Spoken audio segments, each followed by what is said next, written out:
inconnu. Nous avons décidé de mieux vous connaître en vous interrogeant pour la deuxième émission de notre podcast. Bonjour à vous, je suis enchanté. Pour commencer, pouvez-vous vous présenter succinctement?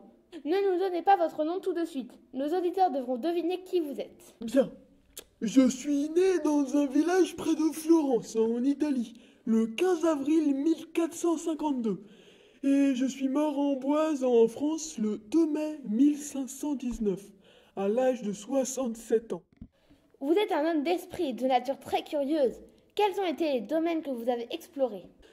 Je suis un artiste, ingénieur, inventeur, peintre, scientifique, sculpteur, poète, philosophe et écrivain.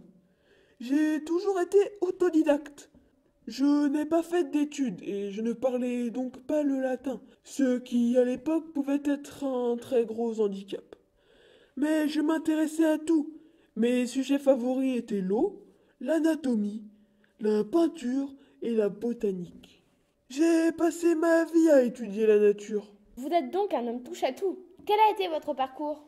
À 14 ans, je suis parti me former dans les ateliers de Verrocchio. J'y ai appris la peinture et la sculpture.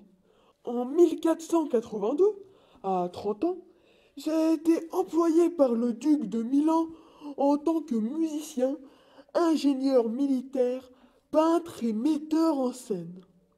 Quelques années plus tard, en 1513, je me suis installé à Rome et j'ai travaillé pour Julien de Médicis, le frère du pape Léon X. 3 ans plus tard, j'ai été invité par François Ier au Clos Lucé en France. Peut-être que certains auditeurs vous auront déjà reconnu, peut-être pas. Continuons en essayant de ne pas tout de suite éveiller les soupçons. Parlez-nous de vos talents d'artiste. Bien, très bien. J'ai écrit des fables, des dictons, ainsi que des proverbes philosophiques. J'ai accompagné parfois mes poèmes à la lyre. Un des thèmes récurrents de mes textes était bien sûr la nature. Il me semble que vous avez aussi travaillé l'anatomie. Oui, bien sûr. Pour mieux comprendre le fonctionnement du corps, j'ai disséqué de nombreuses dépouilles d'hommes et d'animaux. J'ai réalisé également de très nombreux croquis détaillés. J'ai notamment étudié les proportions géométriques pour l'un de mes dessins les plus célèbres. Vous avez été un inventeur de renom. C'est vrai, oui. On a dit de moi, après ma mort, que j'ai été un visionnaire. J'ai en effet inventé plusieurs machines modernes. Parmi mes inventions célèbres, je peux vous citer l'arbalète, le char d'assaut, la catapulte. J'ai aussi construit des canons très sophistiqués. Toute ma vie, j'ai dessiné des plans de machines complexes, comme le pont à 2 étages, le roulement à billes, le vis aérienne. J'ai toujours voulu voler. C'était un de mes rêves, faire voler l'homme. En m'inspirant des oiseaux que j'étudiais à longueur de journée, j'ai inventé de nombreux plans pour les machines volantes. Malheureusement, je n'ai jamais réussi à voler. Pas de mon vivant en tout cas. Je crois que vous avez aussi construit le double escalier de Chambord. Ces deux escaliers qui s'entrelacent, c'est une prouesse technique. Ce n'est pas moi qui ai fait cet escalier. Je suis mort 4 mois avant le lancement de ces travaux. Mais les architectes se sont sans doute inspirés de mes travaux. J'avais en effet imaginé 4 escaliers qui s'entremêlent.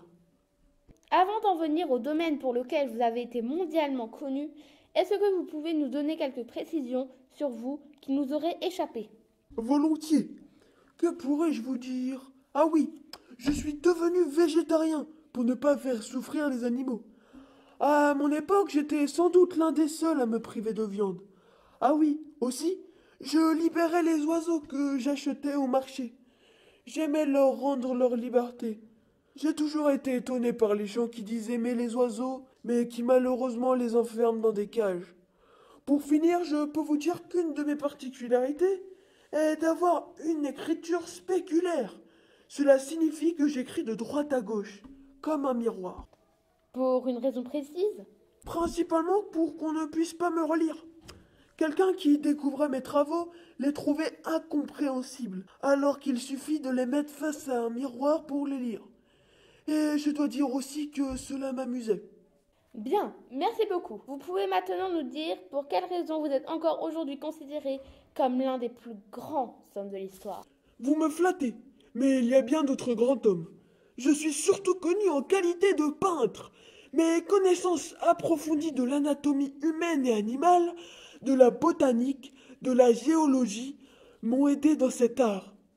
Mon utilisation de la lumière, mon intérêt pour la façon dont les humains utilisent le registre de ces émotions et les expressions gestuelles, mon sens de la composition et celui des dégradés de couleurs ont fait ma renommée. Je maîtrisais notamment la technique du sfumato et le rendu des ombres et des lumières. D'accord, vous pouvez maintenant nous donner le nom des différentes peintures qui sont aujourd'hui encore considérées comme des chefs-d'œuvre. Je suis en effet principalement connu pour la scène, et la Joconde ou, si vous préférez, Mona Lisa. Mais j'ai aussi peint Saint Jean-Baptiste et bien sûr le dessin de l'homme de Vitruve. Pouvez-vous nous dire qui est la Joconde et pourquoi vous avez fait son portrait à elle plutôt qu'à une autre? Eh bien, il faut dire que c'était une commande privée. À l'époque, j'avais besoin d'argent. Et la Joconde, c'est Lisa Gherardini. Son mari m'avait commandé son portrait en 1503. J'ai accepté, mais j'ai été obligé de terminer une autre œuvre. Du coup, je n'ai terminé le tableau de Mona Lisa qu'en 1506, soit 3 ans plus tard. Mon client n'a pas voulu me payer, malheureusement. Je ne lui ai donc pas donné le tableau, mais je l'ai gardé avec moi jusqu'à la fin de mes jours. Merci à vous. Vous pouvez maintenant nous dire quel est votre nom. Mon nom est Leonardo di Del Piero da Vinci, mais tout le monde m'appelle plus simplement Léonard de Vinci. Merci encore. Vous êtes heureux depuis que vous êtes mort? Je n'aime pas me citer, mais comme je le disais de mon vivant, comme une journée bien remplie procure un sommeil heureux, une vie bien employée apporte une mort heureuse. Ma vie a été bien remplie. Je peux donc dire que je suis maintenant heureux.